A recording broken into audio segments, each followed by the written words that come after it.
Hi, I'm Zeb. And I'm Rosie. And we are reviewing Okko for Bored to Death this week. Okko is a licensed adaptation of the French comic book Okko. It's about a band of demon hunters and evil forces, and you act out various scenarios in which they battle each other. I liked this game quite a bit, and we'll start to walk through some of the components now. I liked it as well. So, we have the item deck. Items are used by different characters. Some can only be used by specific characters. They grant bonuses in combat. There are the character decks. There are three kinds of characters to keep in mind. Characters with the red symbol right there. Those are the demon hunters. Characters with the black symbol right there. Those are the evil creatures. And characters with gray, as shown there, are neutral. They can be used by either side. They go back and forth. The character backs also have the black-faced side and the red side. When the black side is up, characters are shown as vigilant. Their strengths are higher, basically. When they're shaken, their strengths are correspondingly lower. There are regular dice to play with. The inspiration dice, the different symbols on here are used for different skills. They're really important in the course of the game.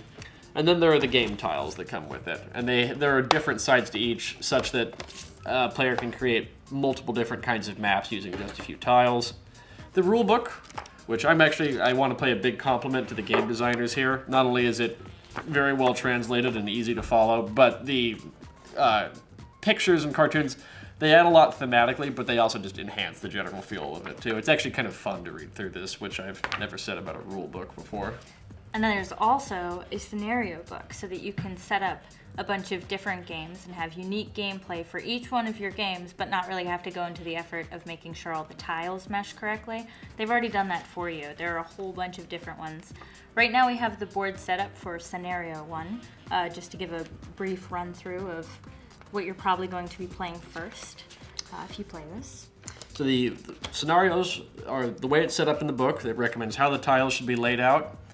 There are two ways to play the game. The scenarios will recommend specific characters to use in some. In other situations, you use money, or what's called zenny in this game.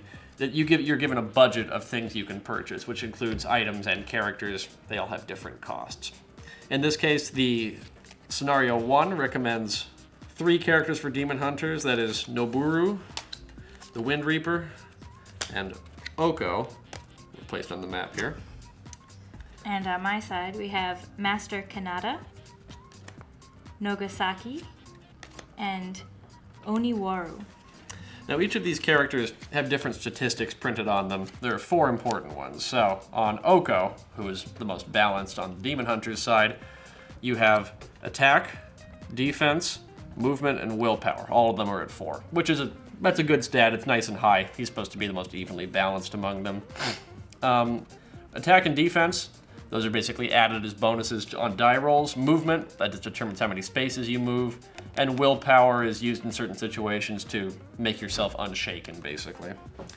So now that we've introduced the basic components, we'll show how a round of combat and movement might go in this game. So at the beginning of each turn, you will roll these. Depending on what they roll, they will give you different stats. If you get this is fire. And fire adds +1 to the attack. So if I was to place it on Master Kanata, he would get +1 to his strike that turn. There's also the earth die. It adds 1 defense, so if a person strikes them, they have 1 added defense to them. There's the air die, which adds 1 movement. And there's the water die, which adds 1 willpower when rolling against certain types of creatures, such as this guy right here. I believe he is called a terrifying creature? Yeah, terrifying or fearsome. Fearsome, that's correct. And you have to test your willpower before you're even allowed to start combat. So that helps you get closer to that. They also have other meanings, additional meanings, specific to your character. You'll notice right here on this guy, he has 2 added little symbols right there. If you roll an inspiration die and it comes up with this symbol, you can put it on his cards and get double blade, which means he gets to roll 2 combat dice and uses the best as his result. If I was to use this die on him, he would get spirit form, which means during his movement, he ignores all terrain types, walls, characters, and control zones, which is actually really big, because this game is a lot about placement and positioning. It's a lot like chess in that way, actually. All right, we've walked through what the basic dice do. Now we'll go through a round to show how the game might play out. I should quickly mention that as well as being able to use dice during your turn, if you roll something completely stupendous, like let's say I really wanted to be able to use his spirit form sometime, but not this turn, maybe another turn, you can do what's called keeping a die in reserve and place it on that character card while the other person takes their turn. That die stays there. When you re-roll your die, you have the option of re-rolling it, but it could also just stay there. If you keep a die on reserve on the character, it must be used for that specific character and not for another one. But you can use it during your next turn. You can only do that with 1 die per card, per character, so that it doesn't turn out to be too OP. But it really helps minimize the luck element from it being a dice rolling game, which I very much so appreciated. And I as well. It offsets some of the crap of having a really bad hand or a bad roll in a given turn. Yeah. You can at least set aside dice you know you're going to want. Defense dice are what I found myself using a lot. So in the course of a given turn, one side will go and then the other side will go. Every player has a listed movement. So to move through a square costs 1 turn. To turn a certain direction costs 1 turn. Certain squares are considered to be difficult terrain. So for example, this potted plant right here, that would cost an extra movement point to move through. There's some things you can't move through, such as this little red icon denotes that you can't move through it. Let's say that I've decided to send, which probably isn't a very good idea, but Wind Reaper up against Master Onimaru, which is probably not going to go very well for poor old Wind Reaper on this one. So, within the 3 spaces in front of Wind Reaper, that's considered to be the area in which she can attack in front of. Over here, Oni and Master Kanata are both within range. Because Oni has the benefit of having his ally also working on Wind Reaper's flank, this means that he's going to get a bonus on his attack or defense rolls. So, in this case, does he have any skills on him that would be appropriate?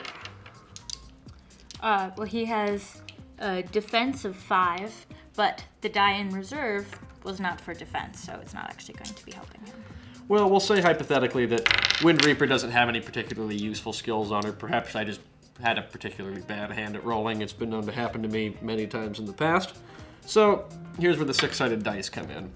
We add up our respective modifiers. I get +3 from her attack skills. Master Oni gets +4, +1 from having Master Kanata supporting on his flank. Rose and I would roll off. So, that's probably not going to be good. Okay, I might get out of this with my scalp intact. Then you go inside the game.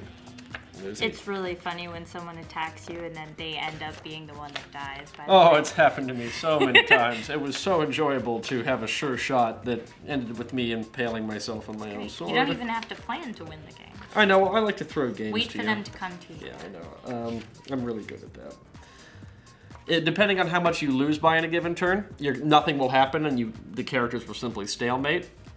If you lose by 2 or 3, you retreat and are shaken. So hypothetically, if Oni had lost this one, he would retreat backwards and then his card would flip over to this. And here all of his stats are lowered. If you win by 4 or more, you disable the character. They're knocked from combat for the round. Any inspiration dice on them are lost, and the game continues. There are win conditions in every different scenario. In some, it might be you just have to kill a certain number or a certain value worth of enemy characters. In others, there's special objectives that might come up. You have to disable something, or you have to kill a specific character. And that's the basic gist of gameplay. Yeah. So what do you think of it? I thought overall it was a really fun game. I can actually see myself playing this game quite happily for a few hours. I think my brother would actually really enjoy this game.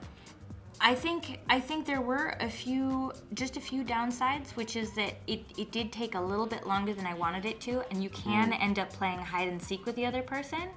But that isn't necessarily what's going to happen, and I thought it was designed pretty well to navigate away from that. And you don't want to be playing hide and seek. I know I said that I was waiting for Zeb to find me, that way I could slaughter, but that doesn't always work. Yeah, sometimes I'm a chicken and don't want to get slaughtered and postpone the inevitable for as long as I can. I had, maybe this was just me, I had some turns in which I would repeatedly roll terribly on the inspiration dice and have, oh, well, there's no skills I can really use, and then Rose comes along and puts me in a blender. But positioning is so important in this game, you can offset bad luck like that, and I really appreciate it. I really liked that during your turn, you actually move all three of your characters during your turn. You don't just move one, and then they move one, and you move one. You have to position all three. So in that way, it actually, it really sets the board, and it really oddly reminded me of chess, just of all the different characters have different abilities. They all move certain way. I mean, because of the barriers, they all have to move certain ways. And it really, for me, it was really nice because it was all about thinking before your opponent did and really figuring out what their strategy style was going to be, which should happen in a game. Ideally, and I think that lends to the replay value of the game too, which is also helped by the number of scenarios. You start off with 10. Yes. There are expansions that add more. I think the expansions could add just new flavor to the game. You're playing with different characters, but there's also a lot of room for you to invent your own scenarios as you go. For a licensed product, I was really impressed by this game. It's my gamer snobbishness showing at this moment, but I'm typically pretty suspicious of games that are a licensed product. Not this one. This one absolutely stacked up very well. So what would you rate it? I would go an 8 out of 10 on it. I'd like to see it with some of the expansions. I wish I was better at rolling things because the inspiration dice just seem to screw me mercilessly, but it's solid. It's a good product. I agree. I think an 8 out of 10 definitely. I thought it was a well-designed game. I thought the instruction book was incredible. Yes, that should be the template for instruction booklets. I also thought that the game design itself, the pictures are really beautiful, the little tokens, it was really well thought out. I thought it was overall a really good game.